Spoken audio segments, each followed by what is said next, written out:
Shakespeare said in Julius Caesar that some cowards die so many times before their death that the brave do not taste of death but just once. And I want to say that death is a necessary evil that will come when it will come, and therefore there's no need to fear death. Then the other day I was talking to somebody else, he told me, you shouldn't really fear death. He said that, look, if you are sick, there are only two things that can happen to you. Either you will be treated and you will get well, they have nothing to fear. But if you don't recover, then you will die. If you die, there's nothing to fear. Why? Because you will either go to heaven or to hell. If you go to heaven, there's nothing to worry about. You will be okay. Even if you go to hell, there's nothing to worry about. You'll find so many of your friends.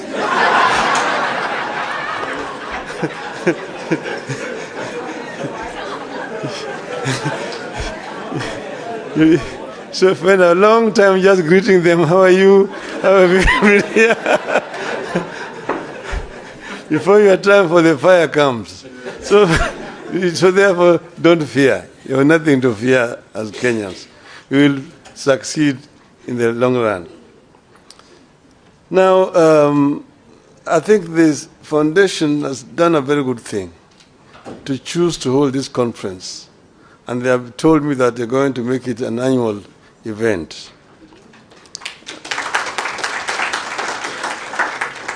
So it is my real pleasure to speak to this distinguished audience at a time the country is undergoing profound challenges with no end in sight. My task is to share with you the alternative economic pathways proposed by Azimio la Umoja One Kenya Coalition Party for the people of Kenya. I will do that with pleasure. But before I do that, let me thank the Konrad Adenauer Foundation, Stiftung, as it's called in German, for putting together this conference on the subject of transforming a nation. It is proper that a foundation that bears the name of the man who presided over the reconstruction of Germany after the Second World War should get us together so that we can discuss our own reconstruction. I happen to have been in Germany during its days of reconstruction and transformation, and I can say two things without fear of contradiction. First, transforming a nation takes hard, dedicated, and honest labor of leaders and citizens. Secondly, no nation is beyond reconstruction and transformation. All it takes is leadership. And I arrived when the war had ended, the Marshall Plan had been introduced, and the work of reconstruction was in its second phase. I have found when Konrad Adenauer himself was still the Chancellor, and at that time when he arrived, when you went to Germany, and then you went to Britain and France, who are part of the victor powers, you'd think that it was Germany that won the war, and those countries had lost the war. But Germany had been devastated. Most German cities were bombed, some of them nearly to the ground. There's a city in the eastern part of Germany called Dresden.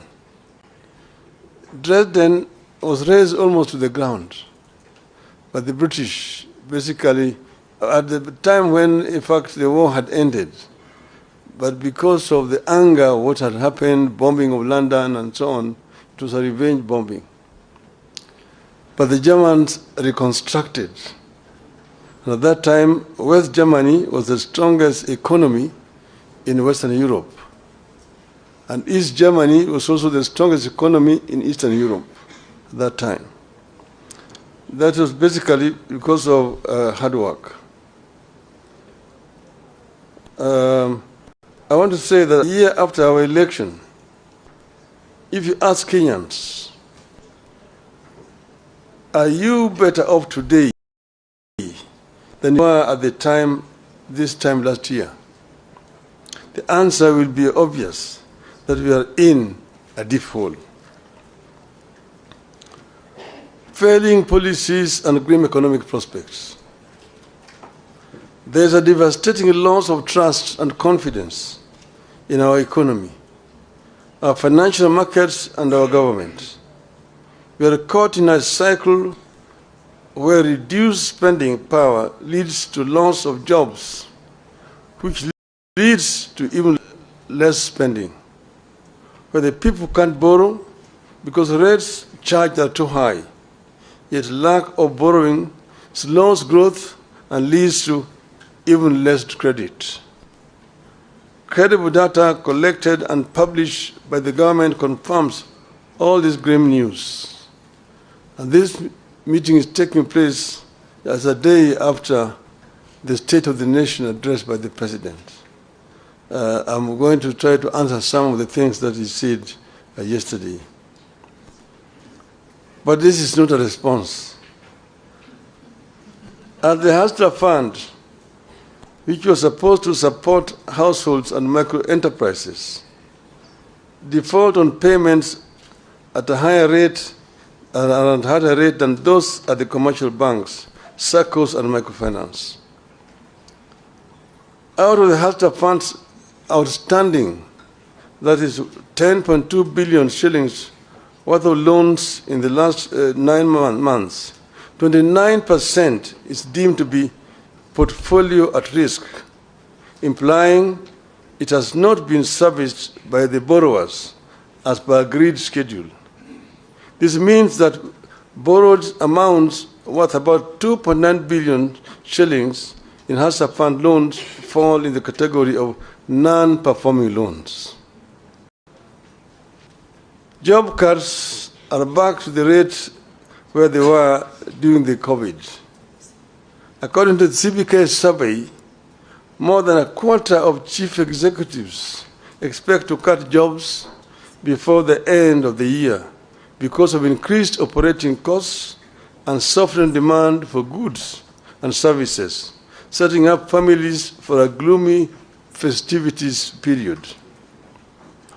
The Central Bank of Kenya is the survey that targeted CEOs of more than 1,000 private sector firms through online questionnaires shows that 26.3% of those surveyed expect to cut their workforce between now and the end of the year, while 63.5% will not be hiring any new staff.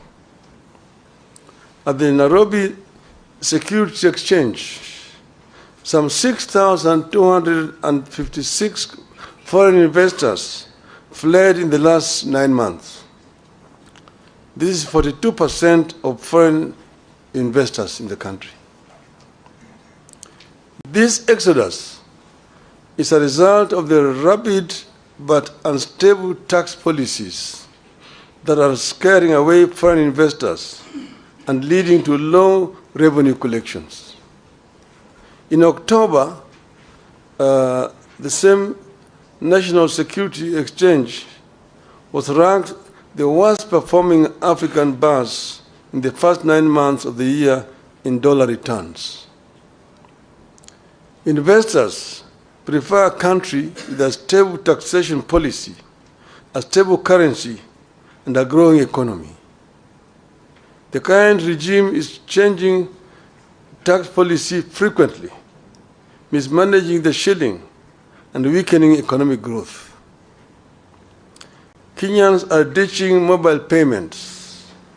A number of local SMEs using payment methods such as pay bills and Lipa na M-Pesa are now asking their customers to use cash when paying for goods and services to avoid taxation.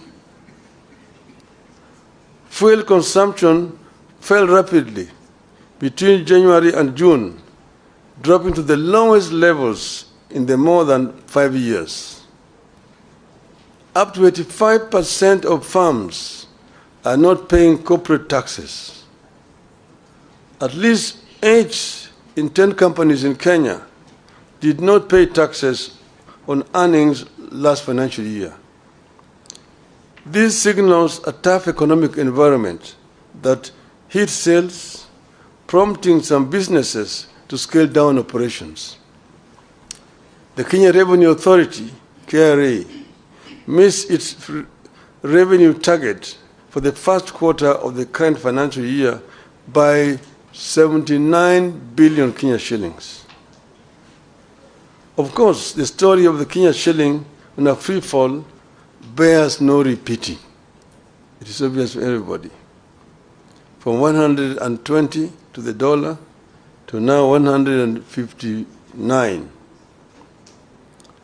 I could go on and on, but I beg to stop there so that we can get into what Azimio thinks.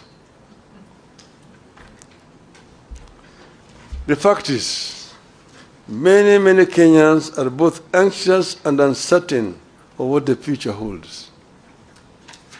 The country is going through a recipe of policy mistakes, failures, and shortcomings served in an authoritarian, paternalistic leadership style.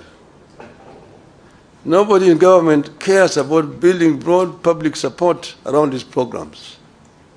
Everything is forced down everyone's throats.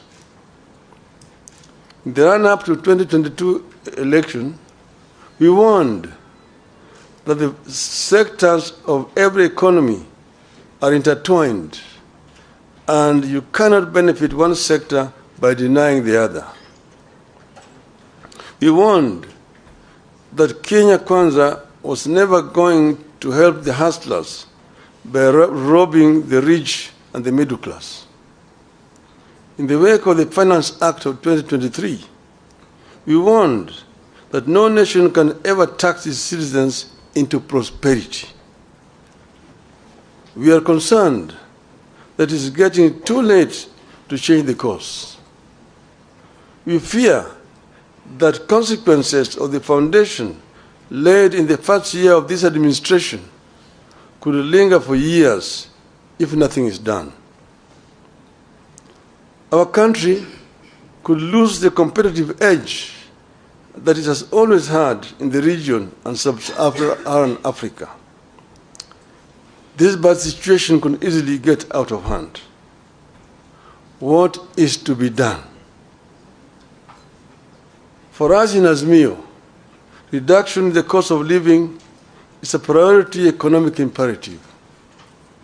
This will be achieved by providing some basic relief to citizens, including reduction of taxes and stimulating production. To release resources to achieve these objectives, government must cut the budget by an estimated 500 billion shillings. The current policies have hit low-income families particularly hard. These are the same low-income families that the administration promised to lift up. These families spend more than 40% of their income on food. They deserve and require relief. In particular, we must cut fuel taxes and raise social welfare payments. At this time of duress, we demand tax cuts, not increases. Kenyans need to see their taxes go down, not up. We believe the current taxation regime is not sustainable. We warned at the beginning that beyond a certain point, increasing taxes leads to lower collection. It has become real as Kenya Revenue Authority misses one revenue target after another. Tax on fuel is up, but fuel levy collection is down. We were doing this as a result of our experience when we formed government under NASA. Under NASA, we found an economy that was stagnant, and the growth was negative. Revenue collection was very low, and the Paris Club had actually clamped down on the government. So the government was actually just limping.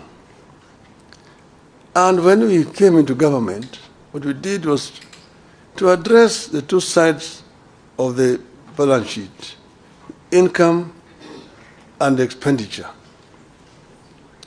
We found out the government was collecting 200 billion shillings of all that was being collected. We looked at the sources of revenue, customs duty, income tax, the VAT, and so on. And then the other side, expenditure, how they were procuring. You looked at revenue officers, those officers in the customs, in the income tax department, in the VAT, and procurement officers in all the ministries. They were the boys in town. They're the ones who are buying apartment blocks in town, the ones who are driving the latest models of cars, Mercedes, Toyota, what have you. They're the ones who are building castles in rural areas. They're the ones who are building high-rise buildings in village markets. If you did a lifestyle audit, you're able to catch them. And we did lifestyle audits and caught very many of them. We sacked some we sent to jail. And all of a sudden, revenue rose up. From 200 billion shillings, within the 6 months from January to June, we went up by 100 billion shillings. We collected 300 billion shillings. So we said, the answer is not to increase taxes, but to spread out, widen the net, and lower the taxes, and we get more revenue. The following year, it went 500 billion, 700 billion, 900, we reached 1 trillion. We were able to finance most of our budget from local resources without having to borrow from donors. 95% of our development expenditure was coming from local revenue. And that's why we were advising the inadvisable that you don't have to increase taxes to get revenue. Procurement, because you can raise revenue, but it all just goes into people's pockets. We found that under Moi, there was a procurement law which says that any item above 100,000 shillings had to procure competitively. In other words, you have to advertise in at least 3 newspapers. And there must be at least 3 bidders, and you procure competitively. Each and every ministry has a procurement officer seconded from the treasury who was in charge. We found that each procurement officer had 3 companies registered.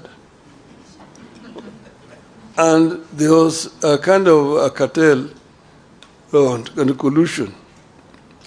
The one in Ministry of Finance is supplying Ministry of Education. The one in Education is supplying health. One in health is supplying roads. One road is supplying agriculture. And if you are the tender, there will be 3 companies. All those 3 belong to one person. And because the building, the commission, which is shared among various commission officers.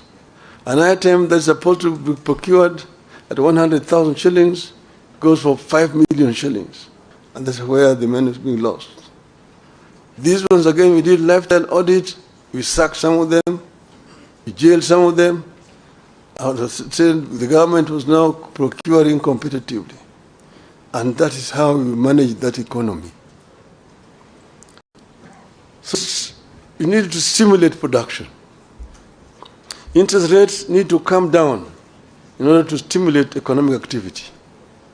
This is particularly urgent and critical, given that in the Finance Act of 2023, the regime is pursuing higher spending and taxes for the next 2 years.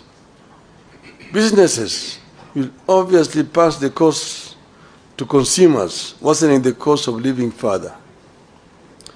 We needed to invest in direct relief to individuals through programs that put money directly into the people's pockets, which is why we asked the Kenya Kwanza to continue with and expand the Kazi Mtaani program.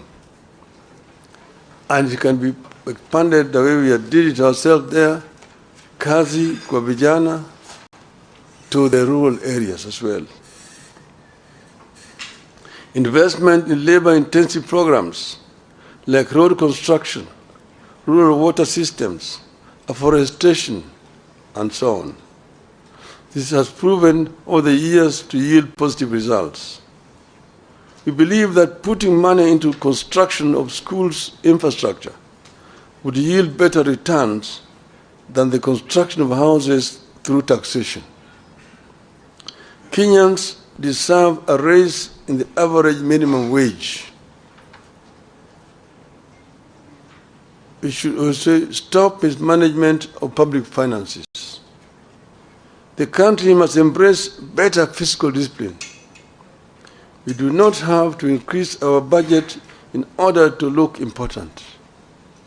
State departments with overlapping functions need to be scrapped. Why do we have coordination of international development partnerships at both the Deputy President's Office and the Ministry of Foreign Affairs, complete with budget lines, while the National Treasury also runs an external resources department? At the same time, we need to stop duplication of devolved functions at national level. You have a situation where the national government is competing with the counties in several other functions which are constitutionally devolved, like health, like agriculture, like water, and so on. Why should the national government be the one procuring fertilizers and distributing it to the county government when agriculture is devolved? How about drugs and so on? A few weeks ago, the Controller of Budget told the country that the National Treasury over-budgeted salaries of state officers, including hers, by 3 times, leading to the loss of over 1 billion shillings. The Controller of Budget detailed how the Treasury has been over-budgeting salaries of senior government officials through the Consolidated Fund Services.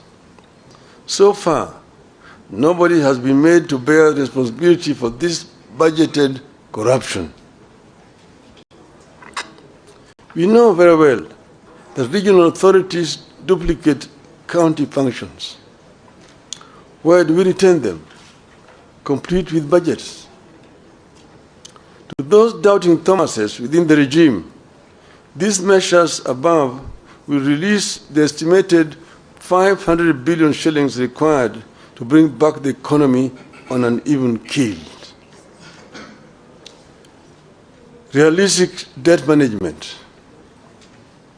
Currently, Kenya is caught in a debt rut where it has resorted to borrowing more to repay debt.